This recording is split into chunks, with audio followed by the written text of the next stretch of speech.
국방안보에는 너와 나, 여와 야가 따로 있을 수가 없습니다. 강한 안보와 책임 국방을 통해서 한반도 평화를 만들어갈 수 있도록 하는데 최선을 다하도록 하겠습니다. 위원장에게 수고하셨습니다.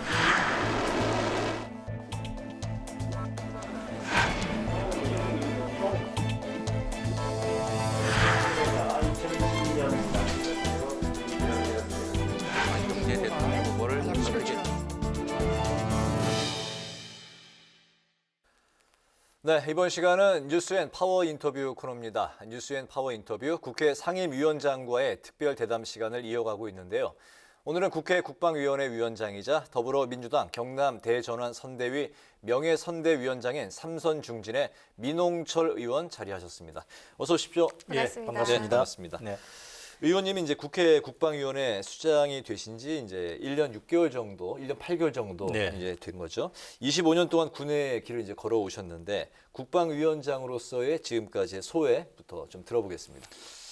예, 먼저 이왕에 나왔으니까요. 60만 우리 장병들께 육해공군 모든 장병들께 먼저 인사를 드립니다. 네. 노고가 많다고요. 네. 사실 이제 국방위원회는 아시다시피 여야 없이 국가안보는 어떤 정쟁이 아니라 진지하게 국가안보에 대해서 논의를 하고 그런 위원회입니다. 네. 그래서 저도 군 출신으로서 또 제가 이제 사실 군법무관 출신인데요. 네. 어떻게 하든지 여야의 원만한 중재와 정책 위주로 우리 국민들이 안심하고 생활할 수 있는 그런 안보 정책을 만들어갈 것인가 그런데 중점을 두고 지금 하고 있고요. 네. 예, 그런 과정 속에서 이제 사실은 작년에도 많은 성과가 있었습니다. 아시다시피 이제 우리 장병들이 가장 중요한 게 이제 복무 여건 개선이거든요. 그래서 군 급식 개선의 문제가 아주 획기적으로 이제 작년에 이제 바뀌었고요. 올해부터 이제 예산이 많이 이제 반영이 돼서 네. 시행이 될 예정에 있고요. 그리고 이제 장병 그동안에 이제 병역 내 인권이 보장이 매우 열악했다라고 평가를 받아왔습니다. 그런 군 내 병영 생활 내의 인권 보장의 문제가 이제 작년에 어느 정도 이제 본격 궤도에 올라왔다. 왜냐하면은 이제 그동안에 이제 문제가 됐던 군사법원법도 개정이 돼서 올 7월 1일부터 본격적으로 시행이 됩니다. 그래서 네. 그런 여러 가지 나름대로의 과제에 대해서 여야 의원님들께서 많은 협조를 해주시고 그 과정에서 우리 국방위원회가 최고의 상임위원회로서 활동을 했다 저는 그렇게 생각을 하고 있습니다. 그렇군요. 네네. 네, 이렇게 말씀해 주신 것 외에도 정말 많은 현안들이 산적해 있는 걸로 알고 있는데요. 지난해 주요 성과들 또 꼭 말씀하시고 싶은 거 좀 더 들어보도록 하겠습니다. 그래서 무엇보다도 이제 우리 국방위원회에서는 강한 안보가 평화를 뒷받침한다는 여러 의원님들의 어떤 공통된 어떤 의견 속에서 우리 국방이 제대로 유지가 될 수 있도록 하는 데 힘을 합쳤다. 그게 가장 어찌 보면 큰 성과라고 저는 생각을 합니다. 네. 그리고 이제 코로나19로 여러 가지 이제 어려움 속에서도 국민들을 지원하는 또 군의 어떤 임무가 완벽하게 수행이 됐고요. 또 군내 장병들도 코로나로부터 안전하게 보호가 됐다. 어떤 그런 또 성과가 있었다고 보고요. 그다음에 이제 장병 급식도 획기적으로 이제 개선이 돼서 우리 국민들께서 우려하는 그런 면을 일소하고 장병들 위주로 이제 식단이라든지 식재료가 이제 편성이 될 수 있도록 제도화 시켜주는 올해가 이제 원년이 됐습니다. 그래서 작년에 그게 이제 성과가 있었다 보고요. 여러 가지 그리고 이제 방위 산업에 대해서도 제도를 개선해주고 법률도 개선을 해서 이제 방위 사업 자체도 국방 안보 사업으로서의 산업화를 네. 이제 가는 그런 과정 속에서 수출도 지원할 수 있는 그런 국회 국방위원회에서 적극 지원을 했다. 그런 성과가 있고 그다음에 이제 마지막으로 전력 증강을 하는 차원에서 왜냐하면 이제 최첨단 전략 증강을 많이 지금 하고 있는데요. 가장 큰 성과 중에 하나가 이제 우리 대양 해군과 수출 수송로를 보호해 줄 수 있도록 전략 자산으로서 역할을 할 수 있는 경항공모함을 네. 이제 본격적으로 추진할 수 있도록 예산을 반영했다. 그런 성과가 있었다고 저희들이 자부를 하고 있습니다. 알겠습니다. 정말 많은 일들이 있었는데요. 군의 이제 전력을 이제 말씀하셨는데 국방의 주요 현안을 또 이제 짚어보겠습니다. 네.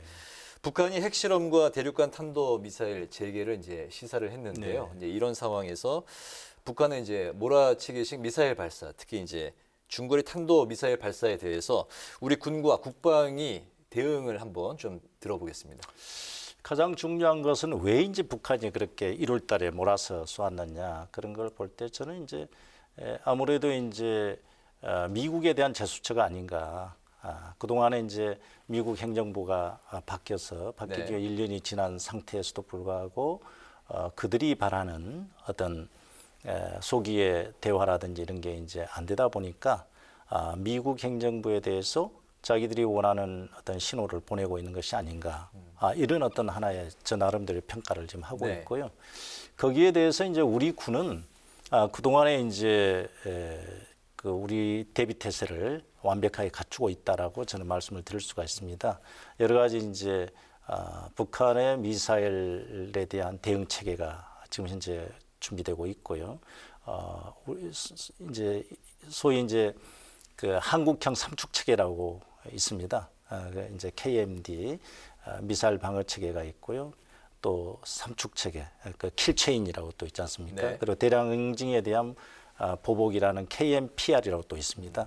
그런 어떤 미사일 방어 체계가 지금 갖춰져 있고요.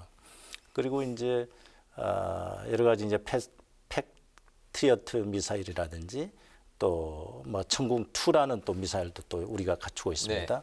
그리고 이제 아시다시피 이제 사드 체계라든지 이런 이제 북한의 미사일 체계에 대한 우리도 완벽하게 지금 갖추고 있기 때문에 뭐 국민들께서도 안심하셔도 된다 저는 생각을 하고 또 무엇보다도 한미 동맹의 기본 체계 속에서 한미의 공조 체제가 완벽하게 좀 되고 있기 때문에 어떤 징후의 포착이라든지 감시를 철저히 하고 있기 때문에 우리 군으로서의 어떤 대비책은 지금 되어 있습니다. 그리고 네네. 또 북한이 쏘는 미사일의 어떤 종류와 각계 우리 군도 사실 전력화되어 있다 이런 말씀을 좀 드리고자 합니다. 그렇군요. 알겠습니다. 이 얘기를 좀 나눠볼까 싶은데요. 연초에 또 우리 군의 최전방 경계가 또 뚫렸습니다. 이른바 철책 월북 사건인데요. 사실 잊을만 하면은 이런 일이 계속 되풀이가 되고 있는 실정인데 근본적인 배경이 뭐라고 보시는지 그리고 확실히 뿌리 뽑을 수 있는 방법이 없을까 싶습니다. 사실 이제 과거에는 이제 병사들이 다 손을 손잡고 이렇게 순찰도 하면서 했기 때문에 어떤 상당히 힘든 경계 작전이었습니다. 그러나 이제 90년대 중반 이후에 우리가 이제 과학과 경계 시스템을 철책에 이제 설치함으로써 기계가 또 CCTV라든지 자동 감시 센서를 활용한 이런 장비가 이제 보급이 됐고 거기에 따라서 경계 작전을 실시하고 있는데 네. 사실은 그래도 사람이 중요하다고 봅니다. 기계에 대해서 사람이 감시를 제대로 해야 그걸 발견할 수 있는데 이번에 동해안 쪽에 그런 어떤 상황은 아무래도 기계 장비에 대한 병사들의 어떤 관리 감독이 감시 체계가 좀 소홀히하지 않았나 이런 생각이 들고요. 근본적으로는 현재 이제 여러 가지 오류가 많이 발생을 하고 있습니다. 너무 민감성이 있다든지 뭐 그런 측면에서 지금 개량 사업을 지금 현재 추진을 하고 있고요. 완벽하게 이제 현대화가 되면은 이제 기계적인 어떤 오작동을 네. 해소하면서 제대로 된 어떤 경계 작전이 되지 않을까 그렇게 생각을 하고요. 평소에도 우리 장병들에 대한 어떤 교육이라든지 또 지휘관의 어떤 근무 자세 이것도 굉장히 중요하다 이렇게 생각을 하고 저희 위원회에서도 그런 부분에 대해서 많이 강조를 좀 하고 있는데요. 사실 우리 군의 경계 작전 임무는 또 형태는 어느 국가의 군 작전보다도 완벽하다 이런 말씀을 좀 드리고자 합니다. 예. 알겠습니다. 네. 국방위가 이제 21대 국회 전반기에 이제 꼭 처리해야 될 이제 과제가 이제 또 어떤 게 남아 있는지 듣겠고요. 또 국방위를 이제 앞으로 어떻게 이끌어 나갈 계획이신지 더불어서 듣겠습니다. 그래서 이제 5월 말까지 이제 한 3, 4개월, 3개월 정도 남아 있는데요. 아까 서두에서 말씀드렸듯이 국방위는 여야가 따로 없다. 국가안보에는. 그래서 그런 의미에서 지금까지 해왔던 회의 운영대로 할 것 같고요. 그다음에 이제 다만 현재 이제 국방위원회 계류 중인 법안, 주로 이제 월남전 참전 전후에서 요구를 하고 있는 참전 수당의 문제라든지 또 6.25 전사자에 대한 사망, 급여금의 문제 또 입법이 또 올라와 있고요. 그다음에 특수 임무 수행자들에 대한 어떤 보상 이런 부분이 이제 주로 이제 국가 유공 관련된 이런 법안들이 좀 올라와 있습니다. 그래서 그런 법안을 어떻게 하든지 여야 합의하에 처리할까 하는 그런 또 어떤 현안 과제가 돼 있고요. 그 외에 이제 완벽한 대비 태세를 갖출 수 있도록 저희 국방위원회에서도 계속적으로 군을 지원하고 그렇게 점검할 수 있는 그런 위원회로 되도록 하겠습니다. 알겠습니다. 네. 대선 이야기로 넘어가 보도록 하겠습니다. 후보들 공약이요. 비슷한 점이 상당히 많습니다. 그런데 안보에서만큼은 선명한 차이가 드러나는데 대북 정책 그리고 사드 추가 배치 관련해서는 이재명 후보와 윤석열 후보 입장이 아주 극명한 상황입니다. 여기에 대해서 어떤 의견 갖고 계실까요? 기본적으로 사드는 이제 우리 자산이 아니죠. 미국의 자산으로서 이제 배치가 된 상태고요. 물론 이제 대북한의 미사일의 어떤 방어체계라든지 이런 부분도 포함되지만 우리의 한국형 방어체계가 필요하다는 걸 전제로 저는 생각을 하고 있습니다. 그리고 무엇보다도 주변국을 어떻게 하든지 자극하지 않는 범위 내에서의 우리의 방어체계를 갖춰야 되는 게 우리의 어떤 안보의 어떤 기본 방향이라고 생각을 합니다. 그런 측면에서 그러니까 어떤 주변국을 자극할 수 있는 이런 어떤 언행은 자제해야 된다라는 생각을 기본적으로 갖고 있고요. 그래서 평화는 물론 전쟁을 예방하기 위해서는 평화를 또 미리 또 준비를 해야 되고요.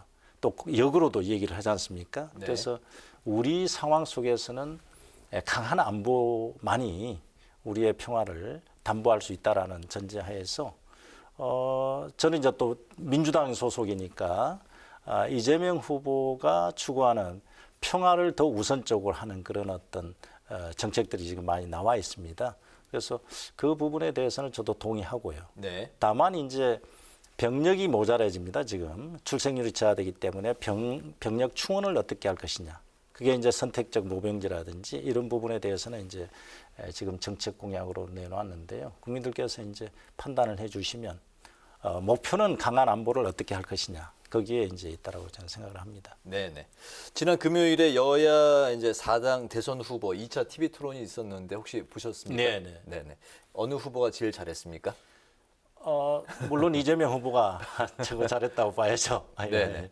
어떤 면에서 그 이재명 후보가 그 좀 그날 득표에 성공했다고 생각하십니까? 사실 이 정책적인 분야 그리고 대전환의 시대에서 대한민국을 어떻게 앞으로 나아가게 할 것이냐라는 풍부한 정책을 갖고 정책 토론에 임했다. 그렇게 저는 생각을 하고요.